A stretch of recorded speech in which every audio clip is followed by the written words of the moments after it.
추석 연휴가 끝나는 내일 법원에서는 윤 전 대통령의 체포 방해 혐의 2차 공판이 열립니다. 지난달 말 열린 첫 공판 때는 윤 전 대통령이 법정에 나왔는데요. 현장에 취재기자 나가 있습니다. 권준수 기자. 네, 내란 특검 사무실에 있는 서울고등검찰청입니다. 네, 내일 재판은 윤 전 대통령의 출석 여부가 불투명하다고요.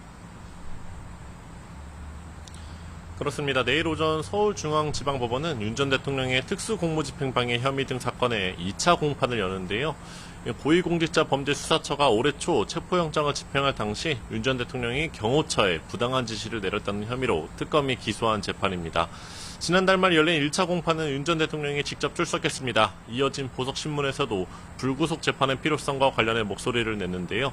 다만 재판부에 보석을 청구했다가 기각된 윤 전 대통령이 2차 공판에도 법정에 나올지는 불투명합니다.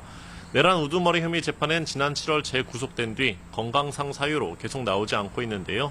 윤 전 대통령 변호인단은 내일 재판을 준비하고 있다면서도 연휴 기간 윤 전 대통령을 접견하지 못한 상태라 출석 여부가 정해지지 않았다고 설명했습니다. 네, 내일 열리는 재판도 지난번처럼 영상으로 공개됩니까? 아닙니다. 내일 재판은 당시 대통령실 경호처에서 일한 여러 직원을 상대로 증인신문이 이뤄지는데요. 특검이 국가기밀 등을 사유로 법원에 중계를 신청하지 않았습니다. 앞서 지난 1차 공판 기일은 보석신문을 제외한 전체 재판 과정이 영상으로 공개된 바 있습니다. 특검 관계자는 국민의 알 권리를 고려하면서도 증인신문 등 보완이 필요한 내용이 많다며 앞으로도 이를 따져보며 신청 여부를 결정할 거라고 설명했습니다. 이런 가운데 특검은 윤 전 대통령의 외환죄, 즉 계엄 선포 빌미를 만들기 위해 지난해 10월부터 11월 사이 평양에 무인기를 투입하도록 지시했다는 의혹뿐만 아니라 국민의힘 지도부의 계엄 해제 표결 방해 의혹 등 관련 수사도 이어가고 있습니다. 네, 김건희 특검과 최상병 특검의 연휴 이후 수사 방향은 어떻게 흘러갈지도 짚어주시죠.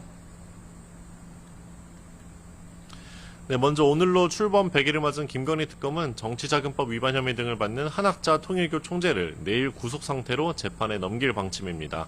지난 2일과 4일 건강상 이유로 2차례나 특검 조사에 불출석한 만큼 지금까지 수사된 내용만으로 기소하겠다는 겁니다.